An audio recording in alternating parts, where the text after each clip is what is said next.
A self-directed IRA can be a powerful wealth-building tool when wielded by a savvy investor who is looking to diversify their assets. An SDIRA, as they are usually referred to, allow their owners to invest in not only traditional stocks, bonds, and mutual funds, but also precious metals, cryptocurrencies, private businesses, and even real estate. Industry experts say that there are an estimated 2.5 million active SDIRA accounts in the US, and that number is growing every year. That being said, today we will look at the ins and outs of investing in physical real estate through an SDIRA. Would this be a good option for you? Welcome back to the channel, friends. I am Sylvia, your host and investor-friendly realtor in the Boise metro area of Idaho. If you have considered getting into the residential real estate market in a fast-growing area, Boise is sure to fit the bill. Contact us at the link below for your personal consultation. We would love to be your go-to resource in the Boise metro area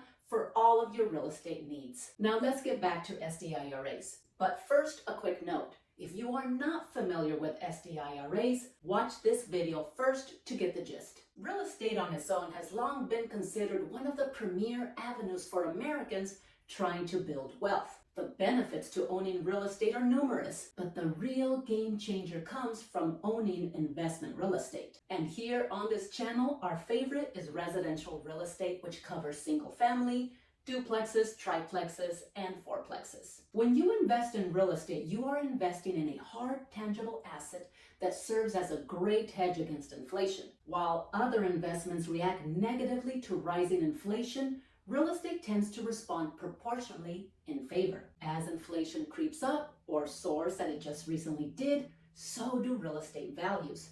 Add to that fixed debt, plus the ability to reduce your taxable income by taking deductions only offered to rental property, and you have yourself a winner. What I'm trying to say here is not many people would contest the idea of investing in a well-run rental property. However, when we introduce SDIRAs, we must look at the rules and regulations that go along with using a tax-sheltered vehicle to determine if they are the right call for us. SDIRAs come with a slew of prohibited transactions and disqualified persons that can be summed up like this. Neither you nor any of your family members can benefit from the property that you invest in any shape or form. And this can be a pretty big deterrent if you have your sights on that rental eventually becoming your retirement home, or maybe being used by someone in your family down the road. Still, even if you purchased a property that would only be used for investment purposes as dictated by the IRS,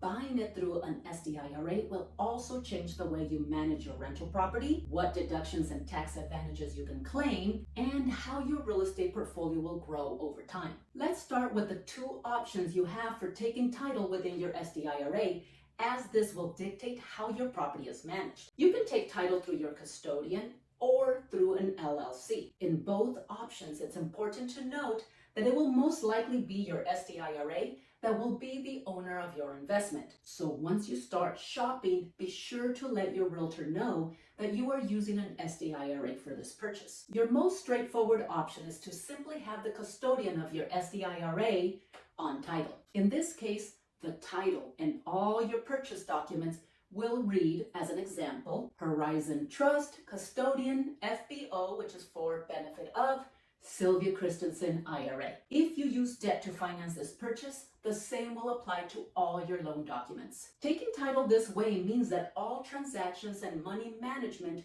will be fielded by your custodian. They will be the ones signing everything on your behalf. Don't worry, you will still review and approve all pertinent documents, disbursements, and deposits. However, there are two major drawbacks of going this route. First, anything you do for this account will be more expensive and possibly take longer, since you will be depending on another person to actually take the time to sign all the paperwork and release any funds needed. Where you can be Johnny on the spot, relying on the custodian to get everything signed might take longer. After all, you're probably not their only client. Plus, it will cost you money, as they will not do it for free. In addition, any and all money needed for the purchase of your property will be run through your SDIRA account. This includes earnest deposits, inspection fees, all closing costs, and of course, the fees to pay that custodian. Make sure you take a proper accounting of the total money you will need so you don't run out of money. Adding funds to your SDIRA isn't as easy as moving money from one account to another. IRAs have strict contribution limits and there are penalties assessed if you overcontribute. This will apply also later when you run your property and you have unexpected expenses. And please make sure that you communicate with your realtor. All purchase contracts have strict timelines, and missing a deadline could be detrimental to your transaction. The second major drawback is the lack of liability protection afforded you should you get yourself in trouble with creditors. All types of IRAs are subject to judgments filed against you, and even though federal law will offer some protection, most of the time your exposure is governed by state law. A creditor could come after all the assets you own personally, and your IRA would be included in that pile. But more problematic is the introduction of tenants and contractors that come into play when you invest in real estate, which exponentially increases your exposure to lawsuits. And if you own other assets in that SDIRA, now you're putting those at risk too. As you can tell, taking ownership this way will cost you in time and money, but also expose you personally to added risk. Enter the LLC. Forming an LLC to take ownership of your investments has always been popular with real estate investors, whether you are using an SDIRA or not. The major advantage being its ability to contain the liability of whatever it owns to that entity, keeping creditors from coming after you personally. Using an LLC with your SDIRA would offer similar liability protections, but the true value lies in the transition of the checkbook management from your custodian to you. Now, before you fork over that $100 online to have an LLC drawn up from a template, you have to know that setting up your LLC correctly is imperative. Make sure you speak with someone well-versed in setting these up for use with an SDIRA. Normally, you cannot be an owner and a manager in this LLC without certain restrictions being set in place. One of those restrictions will be the management of the money. And I just told you that the value of the LLC in an SDIRA transaction is to get you control of the checkbook. So to get around that, the SDIRA is set up as the sole owner of the LLC while you take on the managerial role. As a manager, you will have what they call in the industry checkbook control. All funds coming in and out will go through this LLC checking account, and you, my friend, have direct access through the checkbook. This control of the money allows you to solve for both lower fees paid to your custodian and less lag time in paying what is due. Further, once you own the property, paying vendors, contractors, taxes, insurance, and even mortgage debt becomes as easy and timely as writing a check. Speaking of debt, the way debt is handled through an SDIRA is different than if you purchased with traditional means. One of the advantages of getting financing through an SDIRA is that the only debt that you can seek is non-recourse debt. Most traditional investment lending tends to be recourse debt, but IRS strictly forbids you from using recourse debt since it would put your SDIRA in jeopardy of any future liens or judgments should you default on said debt. Non-recourse debt, on the other hand, is limited to only the property as collateral for the loan, giving you an added layer of protection should you find yourself in trouble financially. If you had to liquidate or find yourself in a 2008 situation, the bank could not come after your personal assets. Still, should you be able to obtain non-recourse debt financing, then you have to worry about UBTI. Unrelated business tax income is something that is triggered when you use debt within an SDIRA. The IRS defines UBTI as income earned by a tax-exempt entity, like your IRA, that's not related to the tax-exempt purpose of the entity. So the purpose of your SDIRA is to allow your investment to grow tax-deferred or tax-free over time, giving you passive income at retirement. However,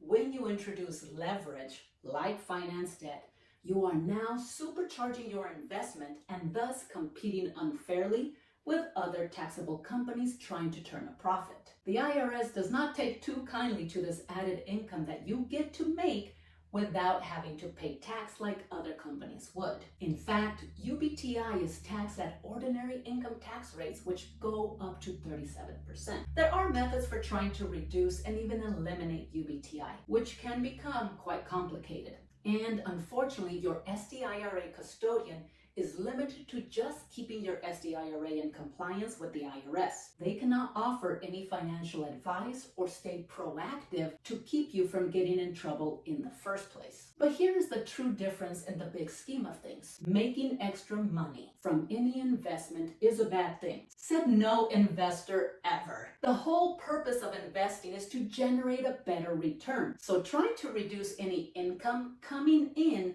sounds quite counterproductive, right? Furthermore, one of the greatest advantages to real estate is leverage through finance debt. And being able to refinance a property to take out cash for another investment is a proven way to supercharge your portfolio and your return. Having to be careful to not make too much money, all while trying to maximize your return, is sure to cause some headache. Because of this, most investors using an SDIRA will purchase a property outright. So let's talk about tax deductions, as they are an important aspect to any tax strategy. In a traditional rental property, expenses like mortgage interest, property taxes, insurance, maintenance and repairs, along with other deductions like depreciation, vacancy, or rental losses, are all expenses you can use to reduce the taxable income from the property, lowering your tax liability to Uncle Sam.